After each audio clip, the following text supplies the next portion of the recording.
Hello दोस्तों, welcome to fact concept channel. दोस्तों आज हम आपके लिए लाए हैं आर्मी ऑफ डेड 2021 की मूवी। इस मूवी में काफी भयंकर और खतरनाक ज़ॉम्बीज होते हैं जो और मूवीज की ज़ॉम्बीज की तरह लुल नहीं होते। ये ज़ॉम्बीज अच्छे खासे इंसान की तबीयत खराब कर सकते हैं, मतलब प्रेग्नेंट भी कर सकते हैं। सो दोस्तों ये मूवी काफी ज्यादा इंटरेस्टिंग है जो आप लोगों को डेफिनेटली पसंद आएगी। तो इसलिए बिना हाथ हिलाए चिपक के बैठ जाओ और वीडियो को एंड तक जरूर देखना। So let start the video. Movie की स्टार्टिंग में हम एक आर्मी ट्रक को देखते हैं जिसको काफी ज्यादा सिक्योरिटीज के साथ ले जाया जा रहा होता है और उस ट्रक के ऊपर एक कंटेनर रखा होता है जिसके अंदर क्या होता है वो किसी को पता नहीं होता। पर तभी उस ट्रक का एक्सीडेंट हो जाता है और ट्रक के ऊपर रखा कंटेनर वो दूर जाकर रोड पे गिरता है और तेज गिरने की वजह से वो कंटेनर खुल जाता है और उस कंटेनर में से एक खतरनाक ज़ॉम्बी निकलता है जो पल भर में वहाँ खड़े सभी ऑफिसर्स को मार देता है। और जहाँ हम लोग देखते हैं कि उस पे बुलेट तक का कोई असर नहीं हो रहा है। फिर ये ज़ॉम्बी अपने साथ यहाँ से अपने इन्फेक्टेड किए हुए 2 लोगों को अपने साथ वेगास सिटी में ले जाता है और जहाँ जाने के बाद ये तीनों ज़ॉम्बीज कुछ ही देर में वहाँ मौजूद सभी लोगों को काटकर ज़ॉम्बीज बना देती है। मतलब इन तीनों अकेले ज़ॉम्बीज ने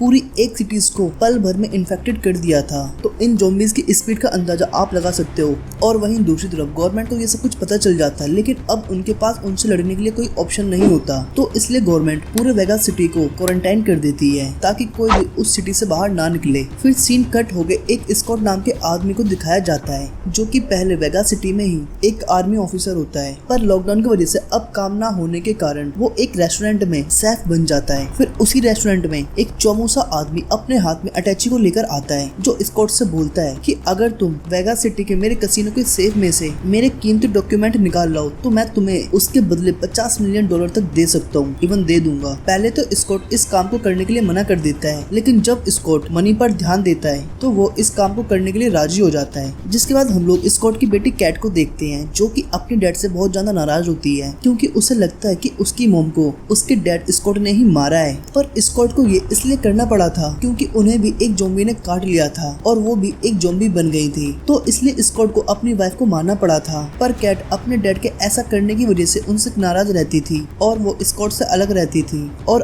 अब वो सोशल वर्क में लगी हुई थी। मतलब जो लोग कैसे भी करके वेगास सिटी से बच चुके हैं वो उनको रहने के लिए जगह देती थी और उनकी हर मुमकिन मदद करती थी। जिसके बाद स्कॉट वेगास शहर में जाने के लिए अपनी पूरी एक टीम क्रिएट करता है। उसकी टीम में टोटल 6 लोग होते हैं जिसमें एक का नाम मारिया, वैंड्रो, मारियन, माइकी और डाइटर होते हैं। और फिर स्कॉट अपनी पूरी टीम बनाने के बाद उसी आदमी के पास जाता है जिसके लिए वो वेगास सिटी के कसिनो में जाते हैं, जहाँ कसिनो का मालिक स्कॉट और उनकी टीम को पूरा प्लान समझाता है और वो बोलता है कि वेगास अब फ्लैग रिस्ट्रिक्टेड एरिया है तो इसलिए तुम्हें वहाँ पैदल ही जाना होगा, पर आते समय तुम लोग मेरा चॉपर यूज कर सकते हो जो मेरे कसिनो के छत पर ही रखा हुआ है। अब वेगास सिटी में लोगों को जाना मना होता है तो इसलिए स्कॉट अपनी बेटी की हेल्प लेता है क्योंकि वो एक सोशल वर्कर होती है, तो इसलिए वो उस सिटी के अंदर आ जा सकती थी। पर अब कैट अपने डैडी से नाराज होने की वजह से पहले तो उन्हें मना कर देती है, पर स्कॉट के काफी मनाने पर वो मान जाती है। फिर वहाँ पहुंचकर इन्हें वहाँ एक और लड़की मिलती है जिसका नाम पासपोर्ट होता है और यही लड़की इनको अब शहर के अंदर ले जाएगी और कैट अपने डैड को यहाँ तक छोड़ के वापस चली जाती है। फिर जैसे ही ये लोग वहाँ से निकलने वाले होते हैं तो कैट को पता चलता है कि उनके कैंप से एक लड़की चुपके से वेगास सिटी के अंदर चली गई है और वो लड़की कोई और नहीं बल्कि हमारी बॉलीवुड एक्ट्रेस हेमा खरोसी होती है जो कि अपनी बेटी को बचाने के लिए चुपके से वेगास सिटी के अंदर चली जाती है। अब कैट उस कैंप को चला रही होती है तो इसलिए उसके कैंप में रह रहे हर आदमी की जिम्मेदारी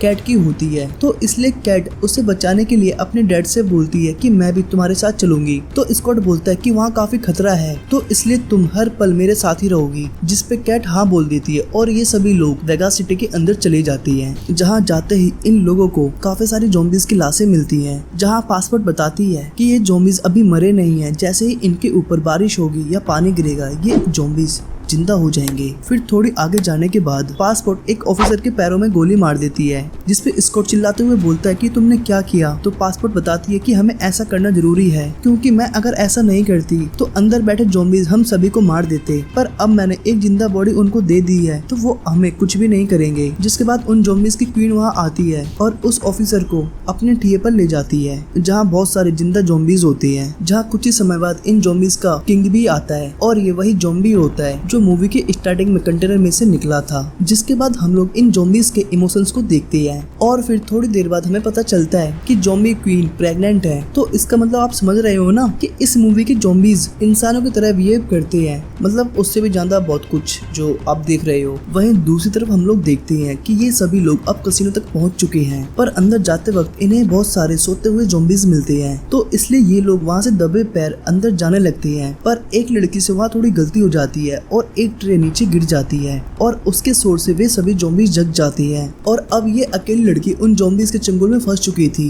तो इसलिए काफी देर तक तो ये लड़की उन ज़ॉम्बीज से लड़ती रहती है। पर ज़ॉम्बीज तो ज़ॉम्बीज है ना, और वो भी झुंड में, तो बेचारी वो लड़की कब तक उनसे लड़ सकती थी और लास्ट में मारी जाती है। और उसके मरते ही वहाँ एक ब्लास्ट होता है जिससे बचे हुए ज़ॉम्बीज भी मर जाते हैं। और यहाँ ये सभी लोग उस सेफ तक पहुँच चुके होते हैं, जिसमें से पासपोर्ट और उसके साथ एक और आदमी बाहर खड़े होकर पहरा दे रहे होते हैं। और बाकी के अंदर खड़े हुए लोगों को टीवी न्यूज से ये पता चलता है कि गवर्नमेंट वेगास सिटी पे बॉम्ब फेंकने वाली है, जिससे यहाँ के सभी ज़ॉम्बीज यहीं खत्म हो जाएंगे। और ये लोग देखते हैं कि बॉम्ब गिरने में काफी कम टाइम होता है, तो इसलिए स्कॉट बोलता है कि हमें अपना काम जल्दी निपटाना होगा। तभी उनमें से एक आदमी को थोड़ी कंफ्यूजन होती है कि इतना कीमती सेफ है और इस सेफ की सिक्योरिटी के लिए यहाँ कुछ भी नहीं है, तो इसलिए मुझे यहाँ जरूर कुछ ना कुछ गड़बड़ लग रही है। तो इस चीज को चेक करने के लिए ये लोग एक ज़ॉम्बी को लेकर आते हैं और उसे जबरदस्ती पकड़कर आगे भेजने लगते हैं। पर ये ज़ॉम्बीज उल्टा आगे जाने के बजाय पीछे आके उन पे अटैक करने लगता है, पर जैसे तैसे करके ये लोग उसे शूट कर देते हैं। फिर ये लोग दूसरे ज़ॉम्बी लेके आते हैं, फिर जैसे तैसे करके उसे आगे भेज देती है। और आगे जाने पर हमें इस सेफ की सिक्योरिटीज पता चलती है जो आप देख रहे हो, जिससे ये लोग उस सेफ की सिक्योरिटीज को समझ जाते हैं और अगले ही पल ये लोग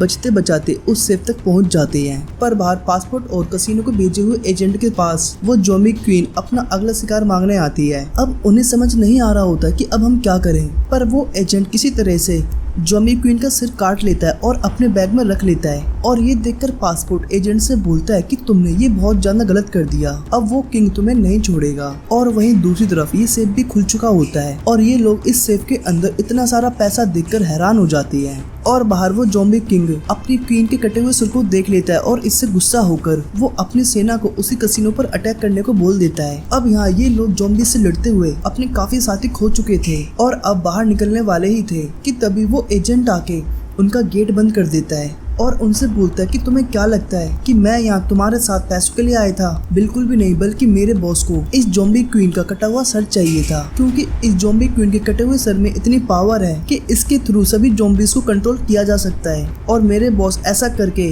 पूरे शहर पे राज करना चाहते हैं। और ये बोलकर वो वहाँ से चला जाता है। जिसके बाद ये लोग एक इलेक्ट्रिकल मशीन से दीवार को काटकर बाहर जाने की कोशिश करने लगते हैं कि उसकी बेटी कैट उसके साथ नहीं है। दरअसल कैट गीता को बचाने के लिए चुपके से वहाँ से निकल जाती है और वहीं स्कॉट को नीचे बैठे अपने सभी साथियों को खोना पड़ता है, जैसे वो तिजोरी खोलने वाला, और वेंड्रो भी उसी तिजोरी के अंदर लॉक हो जाता है, जिससे वो भी मर जाता है और वो शूटर भी ज़ॉम्बीज के हाथों लग जाता है और ज़ॉम्बीज उसे भी मार देते हैं। पर तभी बाहर जाते समय जब एजेंट अपना बैग चेक करता है तो उसे उसमें ज़ॉम्बी क्वीन की सिर की वजह नोट गिनने की मशीन रखी हुई मिलती है। अब ये काम पासपोर्ट ने किया था क्योंकि उसे उस पर पहले से ही शक होता है, तो इसलिए मौका मिलते ही वो ये काम कर देती है। और अब एजेंट को बहुत कंफ्यूजन हो रही होती है ये किसने किया होगा। पर तभी वहाँ एक ज़ॉम्बी टाइगर आ जाता है जो उस एजेंट पे अटैक कर देता है और उसे बहुत बुरी तरह से खा जाता है। और अब ये बचे हुए 3 लोग वहाँ से निकलने वाले ही होते हैं कि वहाँ उन ज़ॉम्बी से किंग आ जाता है और उसे वहाँ देखकर पासपोर्ट उनसे बोलती है कि तुम हेलीकॉप्टर में बैठो, इसे मैं संभालती हूँ।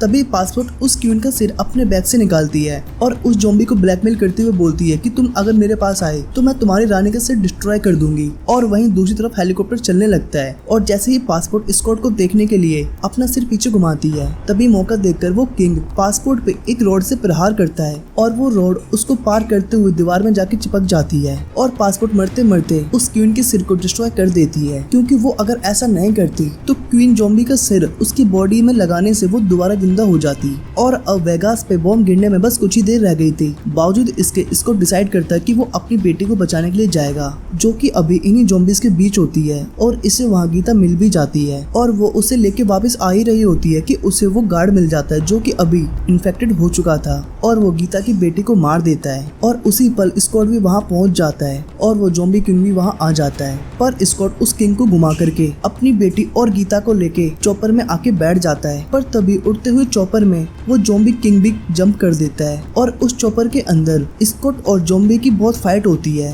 पर लाख बचने के बाद भी वो ज़ॉम्बी स्कॉट को इन्फेक्टेड कर देता है और फाइनली स्कॉट उस ज़ॉम्बी को शूट कर देता है। पर एक गोली उस पायलट को भी लग जाती है, जिससे थोड़ी देर बाद ही उनका चॉपर क्रैश हो जाता है और इतनी ही देर में उस शहर पे बॉम्ब अटैक भी हो जाता है। और इस एक्सीडेंट के बाद जब कैट उठती है तो वो उठ के अपने डैड के पास जाती है और अपने किए के लिए अपने डैड से माफी मांगती है और बोलती है कि मेरी वजह से तुम्हारा ये हाल हो गया डैड। पर स्कॉट कैट को समझाते हुए बोलता है कि तुम अब से अपना अच्छे से ध्यान रखना और उसे कुछ पैसे भी देता है जो वो सेफ से चुरा के लाया था। और इतने में ही स्कॉट को कुछ होने लगता है तो वो कैट से बोलते हैं कि बेटी तुम मुझे जल्दी से शूट करो। अब कैट ऐसा नहीं करना चाहती थी पर मजबूरी में उसे करना पड़ता है क्योंकि उसके डैड अब ज़ॉम्बी बनने वाले थे। और अब उसकी बेटी समझ जाती है कि स्कॉट ने उसकी वाइफ को क्यों मारा होगा। फिर इन सब के बाद हम वेंड्रो को देखते हैं जो पता नहीं कैसे उस सेफ से बाहर आ जाता है और वहाँ से काफी सारा पैसा अपने साथ भर लाता है। और वो अब इस शहर को छोड़ के जा रहा होता है कि तभी उसे कुछ अजीब सा फील होता है, तो इसलिए वो वॉशरूम जाता है